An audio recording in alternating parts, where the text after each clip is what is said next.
Hello everyone, स्वागत है फिर से हमारे एक नई वीडियो में।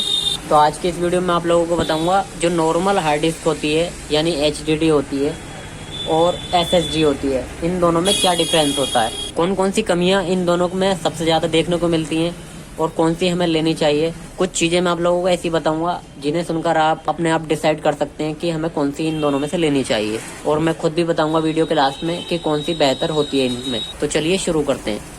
तो सबसे पहले देखिए, ये एचडीडी इसकी फुल फॉर्म होती है हार्ड डिस्क ड्राइव, और ये एसएसडी यानी सॉलिड स्टेट ड्राइव। दोनों ही कंप्यूटर यानी लैपटॉप का जो स्टोरेज होता है उसका काम करती हैं। यानी ये एक तरीके की कंप्यूटर यानी सिस्टम की मेमोरी होती है जिसमें हमारा डेटा वगैरह होता है। यहाँ पर देखिए हम नॉर्मल हार्ड डिस्क यहाँ पर इसको बोलेंगे, यानी जो एचडीडी होती है हार्ड डिस्क ड्राइव। इसकी देखिए बनावट की बात करते हैं सबसे पहले। तो यहाँ पर देखिए एक पीसीबी लगी हुई होती है, एक इसके अंदर मोटर होती है, और इधर की तरफ से देखेंगे तो एक ब्लेडर लगा हुआ होता है, और अंदर हेड वगैरह बहुत सारे कंपोनेंट लगे हुए होते हैं, जो कि मैंने पिछले वीडियो में आप लोगों को इसको खोलकर दिखाया था। जो ब्लेडर होता है वो घूमता है, उसके ऊपर हेड वगैरह होता है जो कि डेटा को रीड करता है। इस तरीके से ये काम करती है। ये देखिए जैसे कि गिर जाती है नीचे फर्श वगैरह पर या पक्की जगह पर ये गिर जाती है तो इसके डैमेज होने के बहुत ज्यादा चांस होते हैं, यानी खराब बहुत जल्दी हो जाती है ये गिरने की वजह से। डायरेक्ट सिस्टम हमारा बंद होता है तो उस वजह से भी ये बहुत ज्यादा खराब हो जाती है।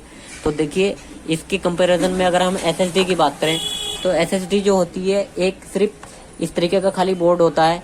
तो यहाँ पर एसएसडी मेरे पास नहीं है, उसका कवर है सिर्फ। तो एसएसडी देखने में तो देखिए कुछ इस तरीके से होती है, साइज भी बिल्कुल सेम यही होता है, लेकिन जैसे कि ये मेटल की बनी हुई है तो एसएसडी जो होती है वो पूरी प्लास्टिक की बॉडी से बनी हुई होती है, और उसमें एक इस तरीके की पीसीबी होती है जिसके ऊपर सेम इसी तरीके की चिपें लगी हुई होती हैं, जैसे कि ये लैपटॉप की रैम है।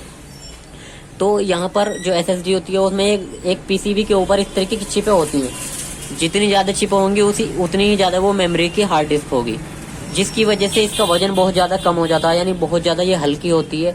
और गिरने की वजह से या डायरेक्ट बंद होने की वजह से भी इसके खराब होने के चांस बहुत ज़्यादा कम होते हैं, यानी ये गिर भी जाती है तो इतना ज़्यादा फर्क नहीं पड़ता है। अगर ये नॉर्मल हार्ड डिस्क गिर जाती है तो ये बहुत ज़्यादा खराब होने के चांसेस के होते हैं। तो यहाँ पर देखिए एसएसडी जो है हमारी वो बेहतर रहेगी। और बात करते हैं इसके हम देखिए प्राइस की। तो प्राइस में देखिए ये लगभग बहुत ज़्यादा कम होती है कंपैरिजन टू एसएसडी। यानी एसएसडी जो है हमारी, अगर हम 500 GB के इसके रेट की बात करें, इस समय के रेट की बात करें 2024 में, तो इसका एसएसडी का जो प्राइस है 500 GB का वो लगभग 2000 रुपये से 2500 रुपये तक हो सकता है। और एचडीडी का प्राइस जो है 500 GB का लगभग 800-900 रुपये के आसपास ये आप लोगों को आसानी से मिल जाएगी। तो अगर हम रेट की बात करें तो ये बहुत ज़्यादा कम में हमें मिल जाती है। तो यहाँ पर जो है जो नॉर्मल हार्ड डिस्क होती है एचडीडी वो हमारी बेहतर रहेगी। तो इससे अगला पॉइंट जो है हमारा स्पीड का, जिसकी वजह से जो एसएसडी है हमारी जानी जाती है, यानी इसको अपडेट करके स्पीड के मामले में ही इसको बेहतर बनाया गया है। जो एचडीडी होती है यानी नॉर्मल हार्ड डिस्क होती है, इसकी स्पीड जो होती है वो ठीक ठाक होती है, लेकिन एसएसडी के कंपैरिजन में बहुत ज़्यादा कम होती है। एसएसडी की स्पीड जो होती है इससे नॉर्मल हार्ड डिस्क से लगभग 3 से 4 गुना ज़्यादा होती है, जो कि जिसी वजह से ही ये एसएसडी को लाया गया है, यानी स्पीड की वजह से ही ये बहुत ज़्यादा सुर्खियों में आई है। जैसे कि हमारे गेमिंग पीसी होते हैं या फिर वीडियो एडिटिंग करने के लिए पीसी को हम बिल्ड कराते हैं, या कोई फोटो एडिटिंग के लिए, तो इसमें जो है कुछ हैवी सॉफ्टवेयर होते हैं जिसकी वजह से सिस्टम बहुत ज़्यादा हमारा हैंग होता है।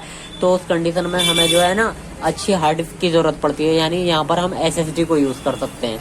यानी स्पीड के मामले में बहुत ज़्यादा ये बेहतर होती है, और इसी वजह से इसको सबसे ज़्यादा लोग पसंद कर रहे हैं इस समय पर। स्पीड के मामले में बहुत ज़्यादा अच्छी होती है।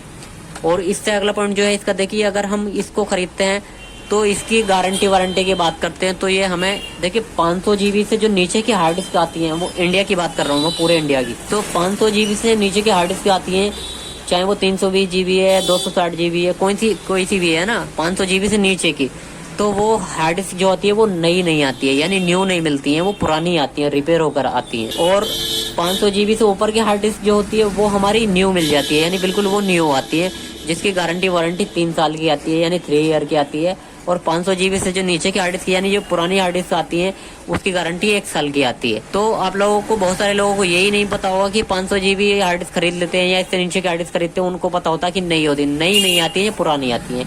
जो नई की स्टार्टिंग होती है वो 1 TB से होती है। तो बात करते हैं हम एसएसडी की।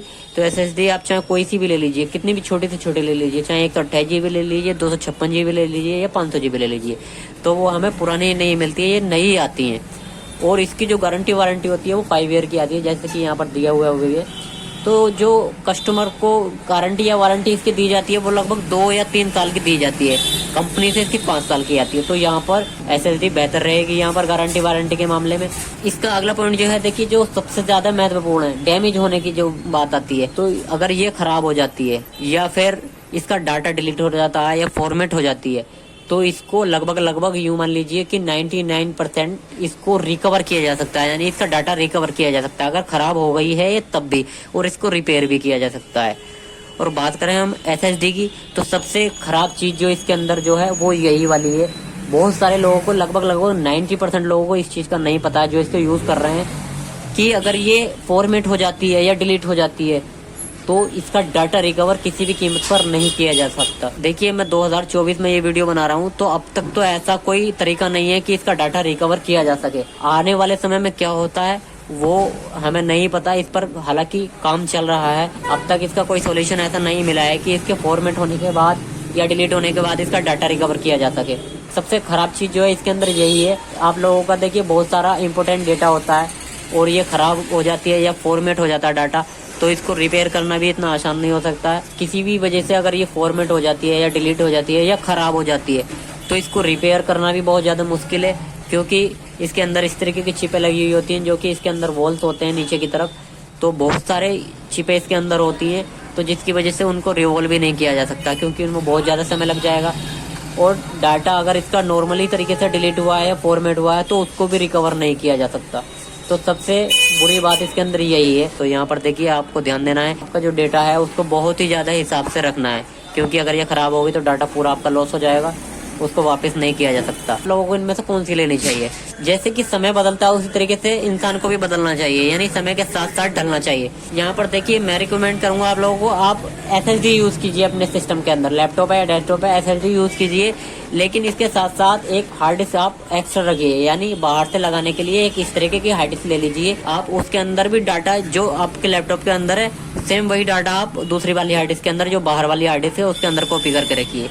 क्योंकि भविष्य में कभी ऐसा होता है कि कभी आपकी हार्ड डिस्क खराब हो जाती है, तो देखिए वो 5 साल की गारंटी के अंदर रिप्लेस तो हो जाएगी, लेकिन डाटा आपका नहीं मिलेगा। तो इसलिए आपका जो डेटा है वो दूसरी वाली हार्ड डिस्क के अंदर कॉपी होगा, तो आप कभी भी उसको यूज कर सकते हैं। तो मेरा कहना यही है कि आप अपने सिस्टम के अंदर SSD लगाइए और एक बाहर से इस तरीके से हार्ड डिस्क ले लीजिए। दोनों जगह आपका डाटा कॉपी होगा, तो आपको कभी भी परेशानी का सामना नहीं करना पड़ेगा। अगर देखिए इस तरीके की हार्ड डिस्क लेना चाहते हैं ठीक है, वरना आप लैपटॉप की हार्ड डिस्क यूज कर सकते हैं। जैसे कि ये है, इसकी जगह पे एक केसिंग आती है, जो कि मैंने पहली वीडियो में बताया है, जो कि 200-300 रुपए की केसिंग आती है इस तरीके की। इसके अंदर ये PCB होती है, यहाँ पर ये लग जाती है, और जो नॉर्मल हार्ड डिस्क होती है उसको इस तरीके से इसके अंदर लगा दिया जाता है, और ये इस तरीके से एक बॉक्स बन जाता है। ये बहुत छोटा, और यहाँ पर डेटा केबल लगा के इसको एक्सटर्नल हार्ड डिस्क के रूप में यूज कर सकते हैं। ठीक है, तो अपने लैपटॉप की हार्ड डिस्क को भी आप एक्सटर्नल हार्ड डिस्क के रूप में यूज कर सकते हैं, और वरना फिर एक्सटर्नल हार्ड डिस्क इस तरीके से मार्केट में आती है, उसको ले सकते। तो इस तरीके से आप कर सकते हैं। और इसके अलावा एक तरीका और बता देता हूँ, देखिए बहुत सारे लैपटॉपों में ऐसा होता है कि 2 हार्ड डिस्क लगवा लेते हैं। एक जो हमारा DVD राइटर या CD राइटर होता है उसको निकालकर उसकी जगह कैडी आती है, कैडी लगाकर उसमें डबल हार्ड डिस्क लगा लेते हैं। यानी विंडोज़ के लिए जहाँ पर हमारा ऑपरेटिंग सिस्टम होता है उसके लिए मेन हार्ड डिस्क की जगह हम SSD यूज़ कर सकते हैं, जो कि छोटी हार्ड डिस्क लगा सकते हैं, वहाँ पर 256 GB वगैरह लगा सकते हैं। और डेटा रखने के लिए हम जो नॉर्मल हार्ड डिस्क होती है, यानी जो HDD होती है, उसको हम इसकी जगह यानी CD राइटर की जगह इसको यूज़ कर सकते हैं। यानी एक लैपटॉप के अंदर 2 हार्ड डिस्क लगा सकते हैं। तो इस तरीके से आप अपने लैपटॉप वगैरह में हार्ड डिस्क का चयन कर सकते हैं। तो उम्मीद करता हूँ आप लोगों को वीडियो की जानकारी समझ में आई होगी। अगर आप लोगों को वीडियो समझ में आया हो तो वीडियो को लाइक कर दो, चैनल को सब्सक्राइब कर लें।